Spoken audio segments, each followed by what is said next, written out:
conservative leaders that are in the House right now or in the Senate right now need to get and spell it out on a chalkboard.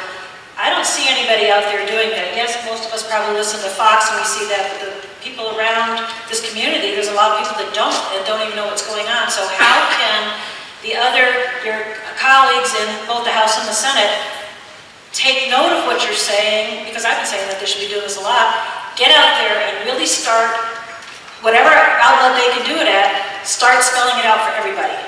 I think had Republicans done that some time ago, this is who we are, this is what we stand for, you give us this is what we're going to do for you. Had Republicans done that and been extremely clear, Republican numbers would be even higher than they are now. And they're good. They're good now, but they would have been even higher. Because again, people are just...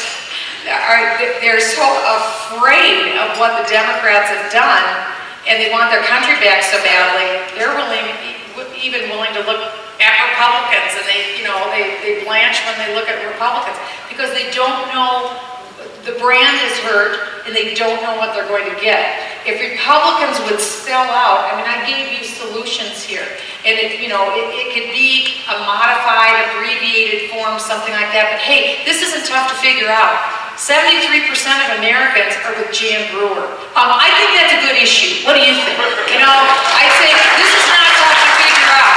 Probably like, 95% of the people saying that let's keep in God we trust in the Pledge of Allegiance. Not a tough thing to figure out. So, there's things that we could go out there on that I think we're going to have the American people on, get them revved up, and what people are really concerned about, in my opinion, is I think they're scared to death about the economy. Absolutely fearful, the high unemployment, but spending too much, bankrupting us, but they're also very afraid of terrorism and what's happening with the rise of Sharia-compliant terrorists now. That is, and Frank Gaffney is going to be wonderful on that issue. People are scared to death about that issue.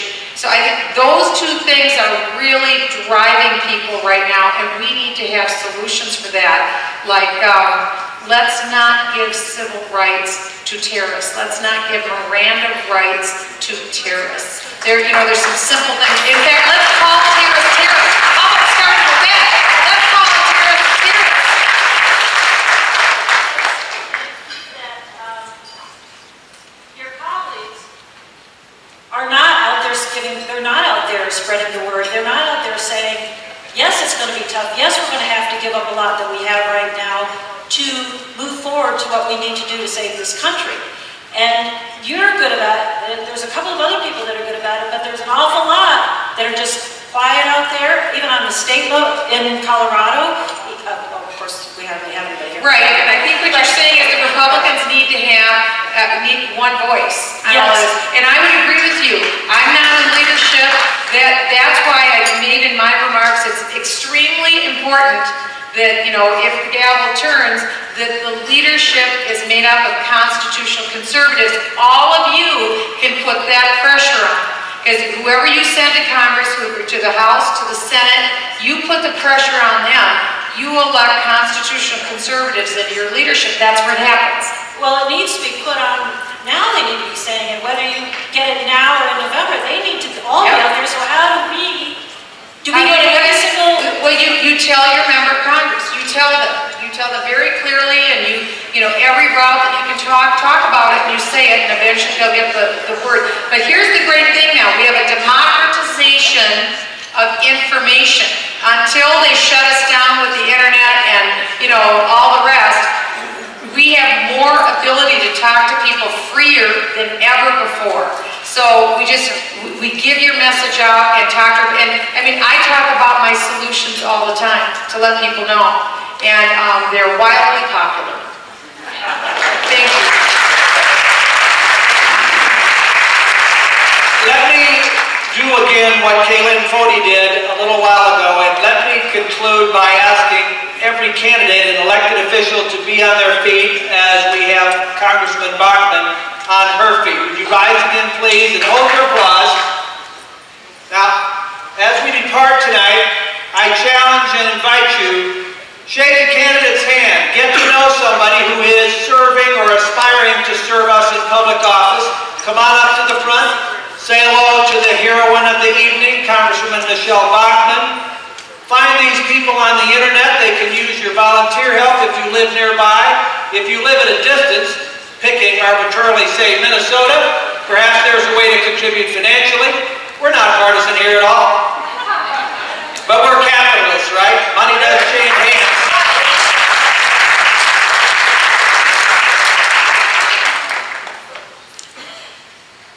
We're going to adjourn in a moment. Let me tell you that we will be back in here at 9 in the morning.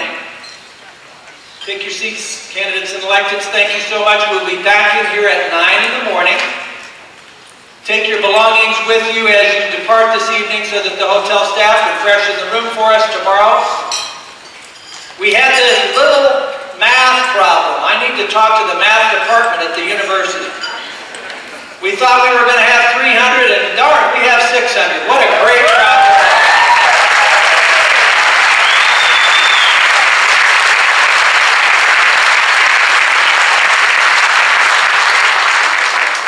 Heard the program previewed for tomorrow. Some of you are not signed up to be with us tomorrow, but the registration desk can accommodate you at the end of the evening or first thing in the morning at 8 tomorrow morning. Back in this room tomorrow, Arthur Brooks on capitalism, General Jerry Boykin on national security, Frank Gaffney, whom the Congressman just mentioned, on the threat of Sharia and jihad, Tom Tancredo on American identity, luncheon, Michele Malkin on her book Culture of Corruption, and the day just goes on and gets better and better. We hope a lot of you will be with us tomorrow. Bring your friends, we'll squeeze them in. Now, I asked Tamara Hanaway, who teaches economics in the CCU School of Business, to give us a benediction and send us off. But first, one more round of huge Colorado applause to thank you so much.